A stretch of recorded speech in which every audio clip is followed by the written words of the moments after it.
Welcome to Let's Talk Poverty, where I share thoughts on ending U.S. poverty in our lifetime. I am Sean Spence, poverty activist, and you can learn more at povertyactivist.com. Now, let's talk poverty. Last time, we talked about the Great American Housing Scam. Today, let's talk about the largest housing subsidy program in America, one for people who need it least. Imagine a food stamp program that only works if you already own a restaurant. The fancier your restaurant, the more food stamps you get. You can get even extra benefits for your vacation restaurant. That is the mortgage interest deduction. We spend $34 billion annually. 75% goes to households earning over $200,000 a year. Only 8% of Americans benefit at all. Those earning over $200,000 save $5,300 annually. Those under $100,000, $300. We designed a housing subsidy that requires you to already own an expensive home to benefit. Meanwhile, Maria, the medical assistant, spending 51% of her income on rent, gets nothing. We spend billions subsidizing vacation homes while people sleep in cars. After the 2008 crash, Wall Street bought hundreds of thousands of foreclosed homes using these same tax breaks. By 2030, institutional investors could control 40% of single family rentals. In Sacramento, California, Invitation Homes is the largest private landlord.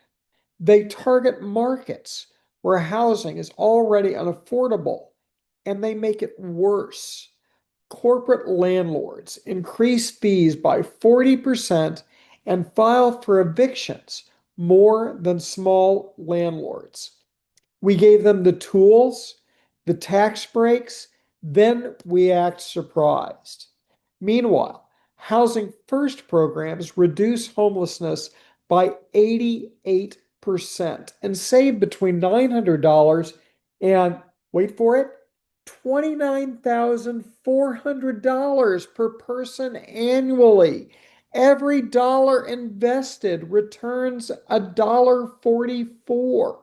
Charlotte, North Carolina saved $2.4 million in 1 year. So naturally, we underfund it and debate whether homeless people deserve housing. Think of it this way. We are a hospital spending millions on premium gym memberships for healthy people while refusing to buy insulin for diabetics because we cannot afford it. Then we hold fundraisers for the insulin. Here is my question. If we can afford $34 billion for wealthy homeowners to deduct mortgage interest on vacation properties, but cannot fund programs that end homelessness while saving money, what are we actually saying about who deserves help? Martin Luther King Jr. said it perfectly in 1968. Whenever the government provides opportunities and privileges for white people and rich people, they call it subsidized. When they do it for Negro and poor people, they call it welfare. Everybody in this country lives on welfare. The problem is that we all too often have socialism for the rich and rugged free enterprise capitalism for the poor. Unquote. 57 years later, nothing has changed. If we restructured this deduction into a refundable tax credit for first-time homebuyers, the rate of home ownership would increase by nearly 6%, concentrated among those who need the help. Yet we keep a system where only 8% benefit and three-quarters goes to the wealthy. Why? Because we decided subsidies for the poor are handouts, but subsidies for the rich are tax policy.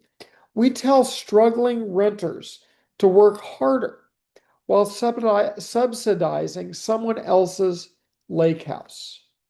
It's like watching someone born on third base lecture people in the parking lot about not trying hard enough to hit a home run. The mortgage interest deduction is a $34 billion annual decision that rich people deserve help and poor people do not. We just call it tax policy instead of welfare. So we never have to admit what it is. Next time, we'll talk about the real cost of being poor in America. Thank you. I'm Sean Spence. Please visit povertyactivist.com.